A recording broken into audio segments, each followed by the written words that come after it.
Expose بھی ہو گئے, پھنس بھی گئے, بہت بری حالت ہو گئی. ٹھیک ہے. تیسرا جو مسئلہ ہے, چوتھے پہ میں آتا ہوں, وہ سب سے خطرناک ہے ان کے لیے. تیسرا یہ کہ پارٹی کے اندر ان کے ٹوٹ پھوٹ ہو گئی. ہاں, جیسے حافظ حسین احمد, مولانا شہرانی, وہ الگ ہو گئے, جو بڑے ان کے ڈائی ہارڈ وہ سپورٹر تھے, اور اصل مفتی محمود کے ساتھ وہ تھے. یس. چوتھا جو ان کو نقصان ہوا وہ سب سے خطرناک نقصان ہوا.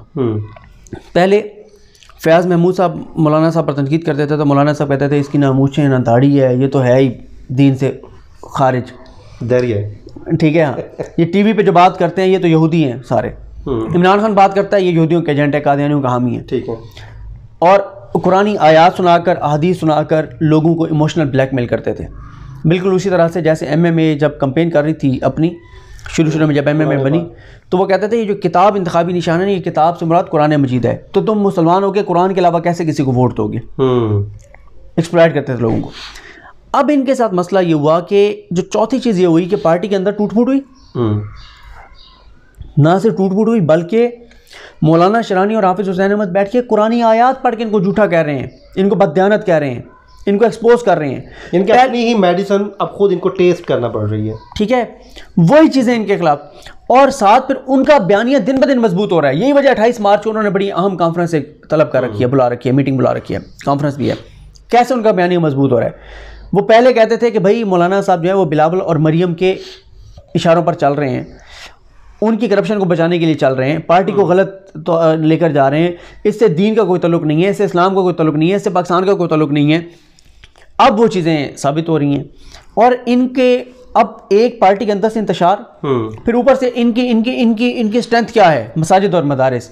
ابھی جو خط لکھا ہے مساجد اور مدارس کو پڑھا ہوگا آپ نے, بالکل, جو حافظ حسین احمد نے لکھا ہے. جی, حافظ حسین احمد نے جو خط لکھا ہے. ٹھیک ہے, پارٹی کے اندر سے انتشار, مساجد اور مدارس کو خط, پھر اوپر سے ایک اور جو چیز ہو رہی ہے وہ کیا ہو رہی ہے, ایک ان کا ذاتی معاملہ. ان کا کیس بہت تگڑا ہے فیاض بھائی, آمدہ سے زیادہ ساسوں والا, بہت تگڑا کیس. وہ میں نے تھوڑا سا کیونکہ اس پہ اسٹڈی بھی وہ بہت تگڑا کیس ہے, وہ اس میں واقعہ ہی یہ پھنس رہے ہیں. وہ قانونی طور پہ بھی مضبوط ہے, وہ اخلاقی طور پہ بھی مضبوط ہے. قانونی طور پہ نیب کے جو قوانین ہیں ان کے مطابق, اس پہ آپ پہلے ایک بار بات کر بھی چکے ہیں, عام سے زیادہ احساسوں والا. اور دوسرا یہ ہے اخلاقی 9A4 بھی ان پہ سر لگ سکتی ہے, جو ان کے نیب کی جو سیکشن ہے 9A4, وہ خالصتاً کرپشن کی ہے, اس میں وہ بھی لگ سکتی ہے. وہ کبھی انشاءاللہ پہلے ویڈیو میں بتایا, کبھی انشاءاللہ ڈیٹیل میں ڈسکس کریں گے. اب یہ ہے کہ ایک ادھر اور اخلاقی سوال یہ ہے کہ آپ اگر اپنے اساس جسٹیفائی نہیں کر سکتے آمدن کے مطابق, تو اس کا مطلب ہے کہ آپ نے غلط پیسہ استعمال کیا. غلط پیسہ آپ کے پاس کون سا تھا؟ جی, یا آپ کو کسی بیرونی ملک نے سپورٹ کیا, وہ جو لیبیا شیبیا کی بات آتی ہے, یا پھر آپ کے پاس مدارس کا پیسہ ہوتا ہے, مساجد کا پیسہ ہوتا ہے, لوگ مسجد کے لیے چندہ دیتے ہیں, مدرسوں کے لیے دیتے ہیں. وہ تو ایک سیاسی معاملہ, وہ تو ایک قانونی بات ہوگی نا, وہ تو ہو گیا, وہ کہہ دیا.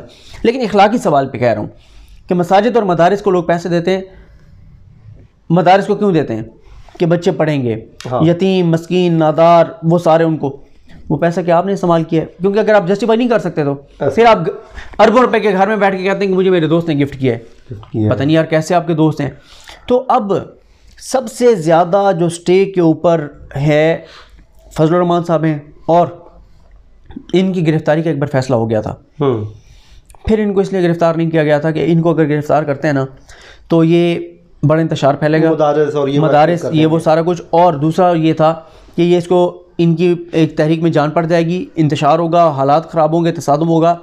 اب یہ میں آپ کو بتا دوں کہ یہ گرفتار ہوں گے ہی ہوں گے. اچھا, مجھے تو اب تک یہ جب تک میں آپ سے بات کروں, انفارمیشن بیسڈ ہے یا انالیسس ہے؟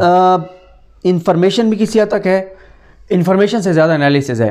کیونکہ پہلے جو دیکھیں نا, پہلے کیا تھا کہ آپ کو یہ تھا کہ پی ڈی ایم متحد ہے, سندھ میں بھی احتجاج شروع ہو جائے گا. اور سب سے زیادہ آپ کو ایک اور میں بات بتا دوں, ڈینجرس تھا کیوں گورنمنٹ وہاں پہ پیپلز پارٹی کی تھی. یہ وجہ, اس سے بڑی وجہ یہ ہے آپ کے ادارے پہلے ایک بلوچستان کو کتنی قربانیاں دے چکے ہیں اور قربانیاں دے رہے ہیں. ایسے ہی ہے, وہاں وہ بڑا سینسٹیو علاقہ ہے, حساس علاقہ ہے, اور وہاں پہ بیرونی وہ بہت زیادہ ہے, مداخلت بہت زیادہ ہے. ادارے آپ کے بڑے محتاط ہیں اس کے حوالے سے. سندھ کے اندر اندرونی سندھ بھی تنظیمیں اور بڑے معاملات ہیں. سندھ کے اندر بھی معاملات گڑبڑ ہو جاتے تو سندھ کے اندر بلوچستان پہلے حالات خراب ہیں, کے پی کے میں ان کے مدارس ہیں, پنجاب میں ان کے مدارس ہیں, یہ چیزیں. اب وہ چیز نہیں رہی. ایک یہ چیز ہو گئی ان کی ذاتی, ان کے اوپر ایک اور مسئلہ آ رہا ہے, اور وہ آ رہا ہے جو شروع ہو گیا سندھ حکومت سے. سندھ حکومت نے خط لکھ دیا تمام مساجد اور مدارس کو کہ وہ جمع کروائیں جی اپنی تفصیلات. Source of income. Source of income صحیح ہے. مجھے یہ بتائیں اگر ایک مسجد مدرسہ جو ہے وہ پبلک پراپرٹی ایک طرح سے ہے نا, عوام کے سامنے ہے نا ان کے معاملات, ایسے ہی ہے. ٹھیک ہے, اگر وہ پیسے ٹھیک خرچ ہو رہے ہیں تو ان کو کیا مسئلہ بتانے میں, کیا میں فیاض بھائی نے دیے ہیں, ثاقب بشیر صاحب نے دیے, اس نے دیے, انہوں نے اتنے پیسے دیے ہیں, چلو یہ بھی نہ بتائیں, کئی لوگ اپنا نام نہیں بتاتے, بتائیں یہ ہماری انکم آئی ہے اور یہ ہمارے اخراجات ہیں, یہ ہماری بیلنس شیٹ ہے, کیوں نہیں بتاتے؟ تو یہ فیاض بھائی جو سب سے آنے والے دن کڑے ہیں وہ فضل الرحمان صاحب. شارٹلی اینڈ پہ مجھے یہ بتائیں کہ آج جو اپوزیشن لیڈر بن گیا پیپلز پارٹی کا, اس کے بعد مسلم لیگ نون اور پیپلز پارٹی کے مستقبل آپ دونوں کا آپس میں کیا دیکھ رہے ہیں؟ میں خیال ہے اس کو ہم نیکسٹ ویڈیو میں اس کو تفصیل سے ڈسکس کرتے ہیں, اس پہ بڑی تفصیل سے بات کرنے والی ہے کہ ان کا آپس میں مستقبل کیا ہوگا. لیکن جاتے جاتے دوبارہ یہ کہوں گا کہ ہر حوالے سے مولانا صاحب بری طرح پھنس گئے اور حالات نے ان کو گھیر لیا ہے. ستارے ان کے فیوریٹ ٹاپک لگ رہا ہے اس لیے کہ میں ہمیشہ سے خلاف رہا ہوں کہ آپ سیاست کے لیے مذہب کا استعمال کریں. مذہب کا استعمال کریں. آپ نے کہا کہ جہاد فرض ہو چکا ہے, واپس مڑنا گناہ کبیرہ ہوگا, تو آپ نے گناہ کبیرہ کیا نا, 26 کا لانگ مارچ آپ نے ملتوی کیا. اور جو جہاد پہ نکلتے ہیں وہ ان کو کسی کی چوکھٹ کی ضرورت نہیں ہوتی کہ وہ کبھی بلاول کے دار, کبھی مریم کی چوکھٹ پہ, کبھی اس کے دار, کبھی اس کے دار, کبھی در بدر, وہ یہ نہیں ہوتے. جہاد والے پھر اللہ کے آسرے نکلتے ہیں اور اللہ ان کی مدد کرتا ہے. اللہ ان کی مدد کرتا ہے. یہ تھا جی صدیق جان صاحب کا تجزیہ. مولانا فضل الرحمان تو ان کے نزدیک اس وقت بہت مشکل میں اور وہ پھنس چکے ہیں. آنے والے دن دیکھتے ہیں ان کے لیے کتنے کروشل ثابت ہوتے ہیں. مجھے اور صدیق جان کو دیجیے اجازت. اللہ حافظ.